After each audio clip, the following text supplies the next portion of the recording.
He chose roots reggae. Rastafari people like to say that, well, Lucky Dubé and these African musicians, the reason that they got dreadlocks was because Rastafari and Africa just came up through their bones and into their heads, and they felt the truth of Africa, right? Well, that's not really true. Right? He chose it in a very sophisticated way, right? He chose reggae, and he chose that vision of Africa. Why? Because he thought he could offer something to South Africa, right? A South Africa suffering the legacies of colonialism and apartheid, but something that we like to ignore, and like reggae music, I'm sorry, really ignores, right? And that is generations of inter-ethnic tensions, right, between the Zulu and the Xhosa and all the different groups, right? Being in Africa, that's more real to you than white people, right? Outside of Africa, racial conflict, black and white, is preeminent. Inside Africa, South Africa, certainly the racial context was there, but coming out of the townships, right, and coming out of West Africa and other places, your primary experience of life and struggle is with ethnic tensions. All of you are black, right? Those ethnic tensions needed to come out, but reggae didn't really allow that for Lucky Dubé, right? But importantly for him, as a South African, right, actually he wasn't a South African, right? Because you know that blacks in South Africa during apartheid were not South African, right? He was in South Africa in an apartheid system that depended on a kind of displacement of black people from Africa, right? That's what apartheid did. That's why you needed passbooks and you needed so much just to move from place to place. Because for the South African government during this time, during Lucky Dubé's time, they thought of themselves as a white African nation, right? But they were in Africa, but they were not from Africa or of Africa, right? So blacks in South Africa were kind of exiled symbolically. I hope that makes sense, right? This internal displacement. So for someone who's a victim of this, black South African, I shouldn't even use black, Zulu in South Africa, in a country that says, this is a white country, we're not really Africa, we just are kind of in Africa. Black people here are not citizens of this country, we just bring you into work, this is not really your country. So he needed a language of exile, a language of distance, a language of longing for a center, for a home that he didn't have.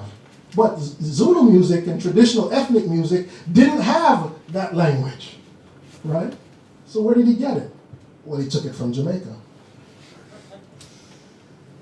These traditions of music that he had access to were not about slavery, exploitation, colonialism. So he had to borrow it, and he borrowed it from roots reggae. Don't forget, for blacks in South Africa, for people like Lucky Dubé at the time, Africa was broken down into what was called homelands, right? Again, and this was a nation that imagined itself in Africa, but not African. And the blacks in that nation were not South African, right? Just black, right? So, how a music that begins as a statement of Jamaica, how it becomes translated by Africans, that's the topic of this eulogy, right? That's the topic of this eulogy. Now, the older legacies of Pan-African black pride and these traditions of radical thinking, they've actually diminished since the fall of apartheid, right?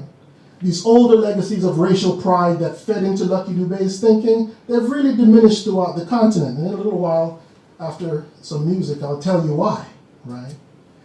Sadly, what's happened in Africa today, in many parts of Africa, is black pride, revolution, liberation, right? All of these languages that are so powerful, well, they've actually turned into the worst cliches you've ever heard in your life, right? Which is why, for example, if you know anything about a lot of contemporary African art, right? So much of contemporary African art and politics is being produced not just for tourists, but a lot of it's for black tourists, right? For blacks coming from African Americans or Caribbeans coming home to Africa, right? And they come back home to Africa, and what do a lot of the native Africans do? They say, welcome home, buy this. Right? So much, some scholars call it Afro kitsch. right? Right? So again, I'm making fun of it, well, because it's funny, right? But please, I'm not dismissing it. I'm trying to map out the process that we're faced in the African world today, because one of the things that reggae really has done, it's really made all of us African, right? You know, when Black Uhuru said back in the day, the whole world is Africa, it was a fantasy. But I think the fact that you're all here is proof. Right? But these are things to think about when you think about a reggae musician or reggae music coming from Africa. Because you've got the coming home of Africans in the diaspora, to find Africans using the fantasy of Africa to sell statues, to sell all kinds of things, and for also sexual purposes, right? But on the other hand, you've got a whole, this is even more deadly. We can laugh at the first thing I just said. The second part is even more deadly. You've got revolutionary leaders who have become dictators. And whenever they are threatened by the political movements on the grassroots, or even concerned people outside of Africa, whenever you, for example, challenge Mugabe, what do? You're a colonialist racist trying to take away my African pride. You're trying to recolonize Africa. They use Africa, they use racial pride as a way to consolidate and maintain their dictatorial power. So you see, the dictators use Africa too, right? They use Africa too to keep power, right? So these different Africas are things that someone like Lucky Dube is thinking about. At the same time, on the continent, you've got Africans hearing so much about Africa from blacks who are saying we are oppressed, we are exploited, we are being murdered, we are in pain, which is all true. But for an African, what they see is bling. What they see are Africans performing, and to them it looks like power, right? It looks like power. It looks like freedom, right? When you see hip-hop, if you're in America, hip-hop is the ghetto, exploitation, but to an African, to someone in South Africa or Nigeria looking at this music, hearing this music, they see a freedom they wish they had. You see that contradiction? You see that weird little moment at work? This is a continent so destabilized by promises of freedom that the only freedom it sees come from blacks fantasizing about Africa. Right? And so think about that in the context of Lucky Dube's music, or just the idea of African reggae, right? It's the politics of Pan-Africanism, but it's also an Africa that is increasingly created by fantasies of power by blacks in the diaspora, but also what I would call a corporate vision of Africa, right? A corporate Africa produced by the International Monetary Fund, right?